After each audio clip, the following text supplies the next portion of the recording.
of O Come, Emmanuel.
Mistletoe and our tradition of Christmas.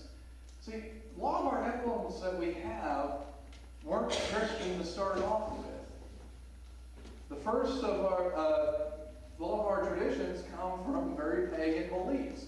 And as Christianity grew, we started incorporating these pagan symbols and associated with Jesus. See, early mistletoe was used a lot of times by Druids as well as other groups, and was considered the fruit of the solstice, because it was one of the few things that was still blooming and full of life during the winter, which we use here to show everlasting life, even when there is death, which winter usually symbolized in a lot of ancient traditions. The Irish, the Greek, and other groups, winter was known as the time of death, which spring was the time of new. But yet mistletoe still was healthy and grew.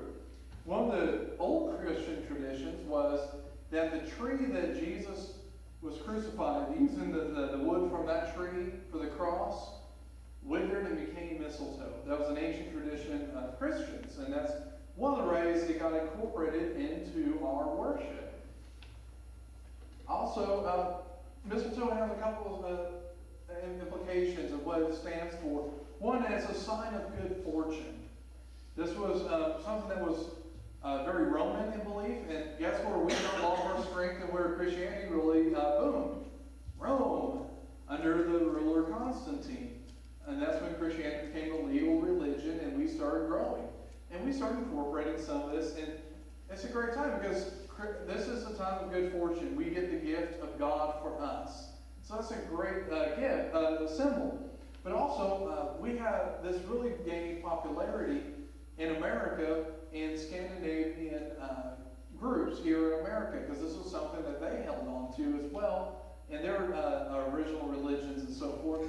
And mistletoe is known as the plant of peace, which this is the season of peace, where this is the start of salvation that we celebrate. The birth of Christ, his life, and eventually his death. It's where we get peace. Not just peace of, eternal life, but peace within ourselves, peace with our relationship with God, and peace with each other.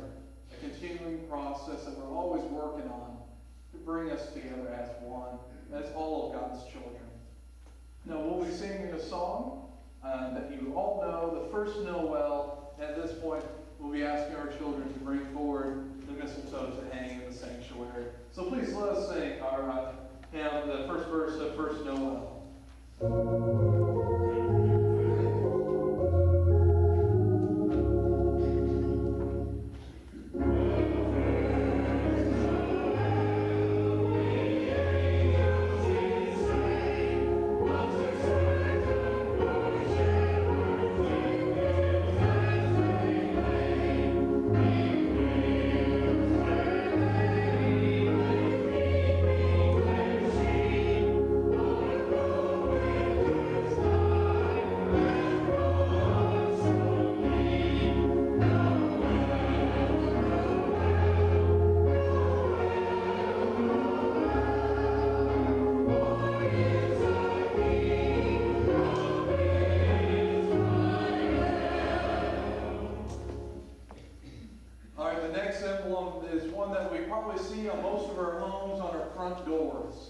The Christmas wreath. This was also another Roman tradition. Wreaths were a sign that was usually used with emperors or people who won major victories, or at the precursors to the Olympics, the olive branch wreaths that they would wear on their heads. Well, we have made this our own, and a lot of it is found in the symbolism of the materials and the shape of the wreath. See, when we look at the relationship that we get through Christ and the benefits and the gifts that we gain through that, we think of eternal life. And that's one of the things that evergreens, why they're almost always used in wreaths. Because it's the one tree that stays green all year round. Like Christ, in that relationship, we have that everlasting life. Also, the circle emblem. Life is always there. It's never ending. In God, we are never without life. And that circle really does show that. But also, in a lot of the cultures that have come to America in the 17 and 1800s, they used wreaths to also remember the dead. This is found in Chinese. This is found in German and a lot of other cultures that have helped make up our country and who we are. And it's, I think, very appropriate because even though we are celebrating the birth of Christ, we still have to remember that he will die. That Christ child becomes a man and dies. And the wreath is a great way of honoring that. And that being everlasting life as well that he gave to us. So at this time, let's think about that Jesus is not just this child who is here for a happy moment with wise men and gifts of gold and frankincense and myrrh, of those who enjoy some Will Ferrell movies, Little Baby Jesus, with his golden diapers and all that great stuff. If you haven't seen it, go see Talladega Nights. There's a great prayer in there.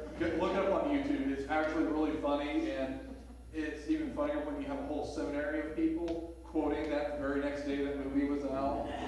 But it's not just about this child. It's about the man who he grows up to be and the sacrifice he gives. And that's one of the reasons we have the crown of thorns at the top of our tree. And the wreath does resemble that as well. So as we sing our next song, we'll invite the youth to come forward and place our wreath here on the cross.